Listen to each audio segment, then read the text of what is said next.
नमस्कार दोस्तों, royal geography classes में आप सभी का स्वागत है। यदि आप मेरे चैनल में नए हैं तो मेरे चैनल को लाइक, सब्सक्राइब और कमेंट जरूर करें। तो चलिए दोस्तों, आज के इस वीडियो में जानेंगे उपग्रहों से संबंधित जो प्रश्न पूछे जाते हैं अक्सर एग्जामों में, उन प्रश्नों के बारे में हम लोग चर्चा करेंगे। तो शुरू करते हैं आज का इस सेशन को। उपग्रह की चाल किस पर निर्भर करती है? केवल उसकी पृथ्वी तल से ऊंचाई पर? क्या किसी उपग्रह की चाल पर उसके द्रव्यमान का प्रभाव पड़ता है? नहीं। किसी उपग्रह की परिक्रमा काल किसके द्वारा निर्धारित होती है? पृथ्वी तल से ऊंचाई पर। पृथ्वी के सौर्य तुल्यकालिक उपग्रह का परिक्रमण काल लगभग कितना होता है? 83.7 मिनट।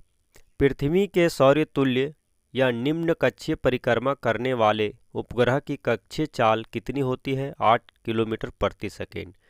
उपग्रहों या अंतरिक्ष यानों को कहाँ से प्रक्षेपित करने पर कम ऊर्जा लगती है?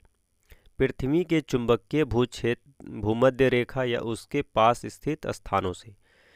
किस प्रकार के उपग्रह का कक्षीय प्लेन सूर्य एवं पृथ्वी को मिलाने वाली रेखा पर सभी मौसम में एक निश्चित कोण बनाता है? सौर्य तुल्य कालिक कक्षीय उपग्रह।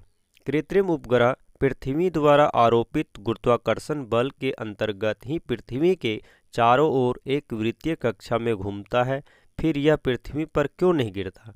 पृथ्वी की वक्रता के कारण। कृत्रिम उपग्रह में अंतरिक्ष यात्री को भारहीनता का अनुभव होता है, किंतु चंद्रमा पर व्यक्ति भारहीनता का अनुभव नहीं करता है। क्यों? चंद्रमा का द्रव्यमान अधिक है, इसलिए वह व्यक्ति पर गुरुत्वाकर्षण बल लगाता है। पृथ्वी का पलायन वेग कितना है? 11.2 किलोमीटर प्रति सेकेंड।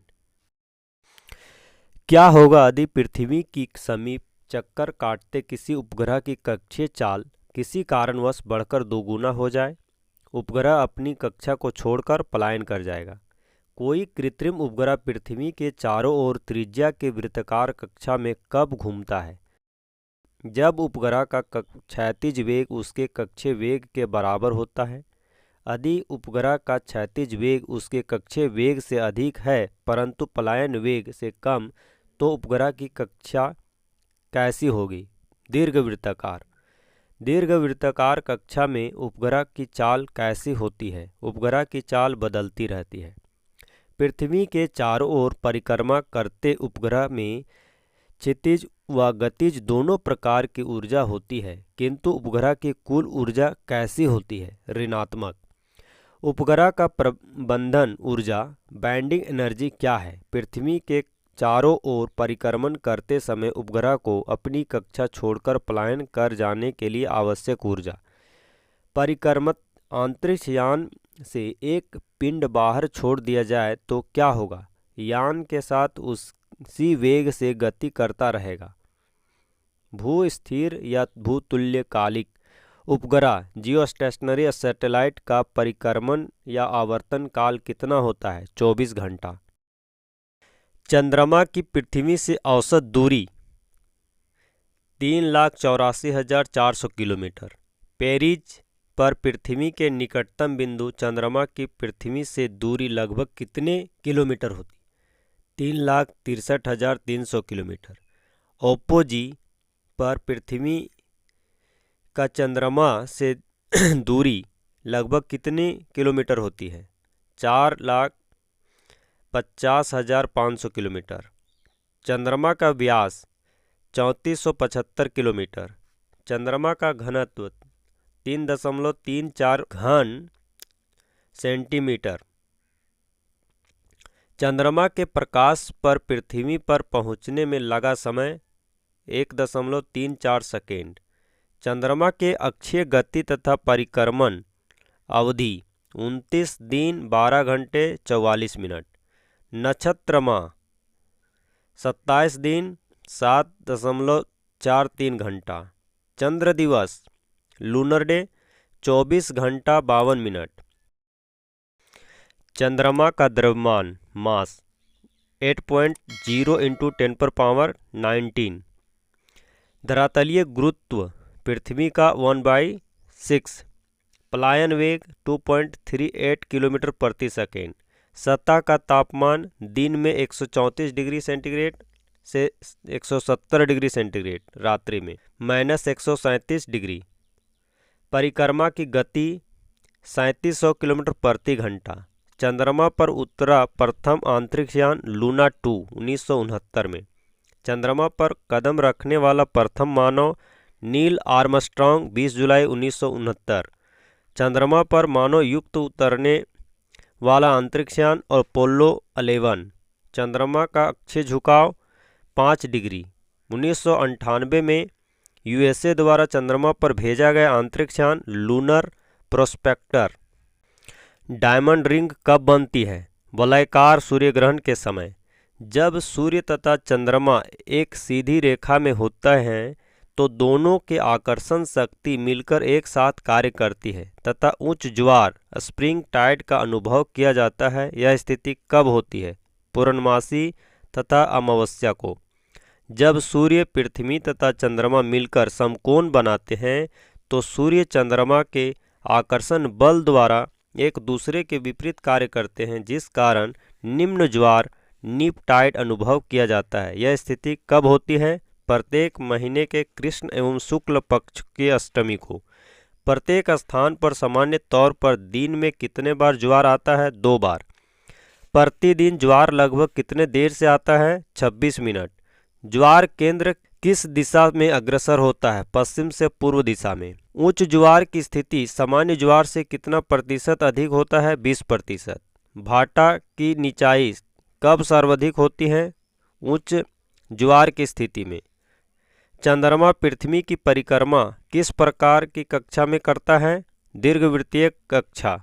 कर्क तथा मकर रेखाओं के पास आने वाले ज्वार को कहते हैं आयनवृत्तीय ज्वार। जब चंद्रमा पृथ्वी के निकटतम अर्थात उपभू स्थिति पेरिज में होता है तो दोनों के मध्य कितनी दूरी होती है? 3,63,000 किलोमीटर। चंद्रमा का ज्वारोत्पादक बल कब सर्वाधिक होता है? उपभू की स्थिति में। चंद्रमा का पृथ्वी के सापेक्ष किस स्थिति में लघु ज्वार उत्पन्न होता है? अपभू की स्थिति में। वर्तमान में सौर मंडल में विद्यमान आकाशीय पिंडों को कितने श्रेणी में विभक्त किया गया है? 3। प्रथम क्लासिकल प्लैनेट, दूसरा प्लूटोन्स और तीसरा स्मॉल सोलर सिस्टम बॉडीज। क्षुद्र ग्रहों को सौर मंडल में विद्यमान 3 श्रेणियों में आकाशीय पिंडों में किसके अंतर्गत रखा गया है? स्मॉल सोलर सिस्टम बॉडीज में। हामी किस श्रेणी का सौरमंडलीय आकाशीय पिंड है? प्लूटोन्स श्रेणी। सेरस किस प्रकार का बौना ग्रह है? ड्वार्फ प्लैनेट है। गैर प्लूटाइड श्रेणी का। सेरस नामक बौना ग्रह कहाँ अवस्थित है? एस्टेरॉयड बेल्ट में। सौरमंडल का ऐसा खगोलीय पिंड जिसकी कक्षा ऑर्बिट अन्य पड़ोसी पिंड की कक्षा में स्थित हो और वह उपग्रह न हो, उसे अंतर्राष्ट्रीय खगोल संघ ने कौन सी संज्ञा प्रदान की है? बौना ग्रह, ड्वार्फ प्लैनेट। सौरमंडल का सबसे छोटा व सबसे बड़ा ग्रह कौन सा है? बुध व बृहस्पति। प्लूटाइड श्रेणी के 4 बौने ग्रह कौन कौन हैं? प्लूटो, एरिस, मैकमैक, हामी। गैर प्लूटाइड श्रेणी का एकमात्र बौना ग्रह कौन सा है? सेरेस। सूर्य के निकटस्थ ग्रह बुध। पृथ्वी के निकटस्थ ग्रह शुक्र। सर्वाधिक तापांतर वाला ग्रह बुध। सर्वाधिक तीव्र परिक्रमा करने वाला ग्रह बुध। सर्वाधिक गर्म ग्रह शुक्र। सर्वाधिक चमकीला ग्रह शुक्र। भोर का तारा मॉर्निंग स्टार शुक्र एवं बुध। शाम का तारा इवनिंग स्टार शुक्र एवं बुध। पृथ्वी का जुड़वा ग्रह शुक्र। न्यूनतम घूर्णन गति वाला ग्रह शुक्र। लगभग समान घूर्णन एवं परिक्रमण अवधि वाला ग्रह शुक्र। पृथ्वी की बहन ग्रह शुक्र। प्रेशर कुकर दशा वाला ग्रह शुक्र। पृथ्वी सदृश ग्रह मंगल। पृथ्वी के लगभग समान दिन अक्षीय झुकाव वाला ग्रह मंगल। सर्वाधिक तीव्र गति से घूमने वाला ग्रह बृहस्पति। मास्टर ऑफ गॉड्स उपमा वाला ग्रह बृहस्पति। लघु सौर तंत्र वाला ग्रह बृहस्पति। गैसों का गोला शनि। आकाश गंगा सदृश ग्रह शनि। सर्वाधिक चपटा ग्रह शनि। ग्रहों एवं सूर्य के घूर्णन की दिशा पश्चिम से पूर्व एंटी क्लॉकवाइज। सर्वप्रथम क्षुद्र ग्रह की खोज किसने किया था? गेसुपी पियाजी 1801। सबसे बड़ा क्षुद्र ग्रह कौन सा है? सीरस। क्षुद्र ग्रह किस प्रकार की कक्षा में सूर्य का चक्कर लगाते हैं? दीर्घवृत्तीय कक्षा।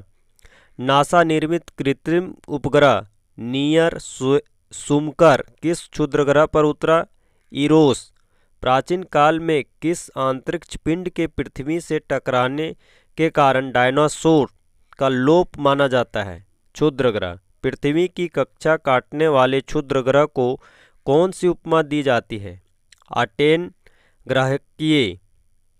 जून 2008 में IAU द्वारा प्लूटो तथा उसके जैसे अन्य क्षुद्र ग्रहों के लिए एक नई श्रेणी कौन सी सृजित की गई? प्लूटोइड।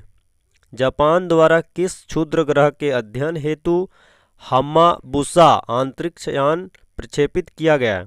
इटोवाका। पृथ्वी के निकट के प्रमुख क्षुद्र ग्रह कौन से हैं? एंटेस, अपोलोस, आर्मोस। धूमकेतु का निर्माण होता है धूल, बर्फ और हिमानी गैस। हेली पुछल तारा कितने वर्ष के अंतराल पर पृथ्वी से दिखाई पड़ता है? 76 वर्ष। 1994 में बृहस्पति से टकराने वाला पुछल तारा था शुमेकर लेवी 9। सर्वप्रथम किसी धूमकेतु की खोज किसने किया था? टाइको ब्राहे। पृथ्वी की सतह से कितनी ऊंचाई पर होने पर उल्का पिंड जलना प्रारंभ करते हैं? 80 से 100 किलोमीटर। पुछल तारा कॉमेट्स किस पथ में सूर्य का चक्कर लगाते हैं? परवलयाकार एवं अति परवलयाकार। नवंबर 2007 में जलने वाले उल्काओं को खगोलविदों ने कौन सी संज्ञा प्रदान की? लियोनिड। जब अंतरिक्ष में कोई कठोर सहित 12 से 72 किलोमीटर प्रति सेकेंड की औसत गति से परवलयाकार मार्ग में गतिशील रहता है तो उसे कहते हैं उल्का परमाणु। टूटता तारा शूटिंग स्टार है पृथ्वी के वायुमंडल में तापदीप्त उल्का परमाणु। सामान्यतः उल्का पिंड बने होते हैं पत्थर के। पृथ्वी पर मिलने वाला सबसे बड़ा उल्का पिंड कौन सा है? होवा वेस्ट। इसी तरह से इंटरेस्टिंग वीडियो के लिए हमारे चैनल को लाइक सब्सक्राइब करें और अपने दोस्तों को शेयर करें। Thank you. मिलते हैं नेक्स्ट वीडियो के साथ। तब तक के लिए धन्यवाद। नमस्कार। जोहार।